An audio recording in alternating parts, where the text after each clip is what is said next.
Hi guys! Good morning! Exercise kami ng alaga ko. Galing kami sa 7-Eleven. Haggard yung mukha ko. Subang init ang panahon dito. Ayan. Ama, si hi. Si hi. Si magandang umaga.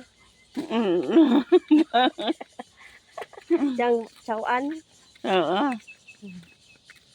Yan, lakad-lakad yan. Grabe ang init guys, oh.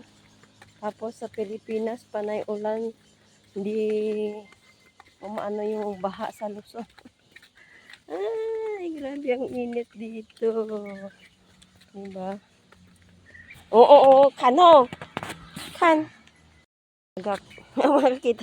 Nakakita pa siya ng ano. Nakakita niya. Nakakita sa 5 cents. Sipat ng mata ng alaga ko. Samantalang pag yung naglalakad yan siya, dederecho ang tingin, di tumitingin sa dinadaanan. Pero ngayon, humala, nakasipat ng mata, nakakita ng 5 cents. Tingnan nyo guys, oh, sobrang init dito sa amin. Oh, grabe. Yung maaga pa, 8:00 pa lang, pero yung init niya ba, parang umaapoy-apoy.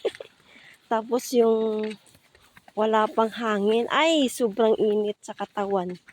Kumbaga, ginuot ba? Oh, tingnan nyo yan guys. Oh. Ito yung harap namin, yung view. Yan, Atis po yan. Yan. Grabe ang init. Nagkataka talaga sa pawis pagising mo sa umaga, paglabas mo ng bahay, pawis ka kaagad.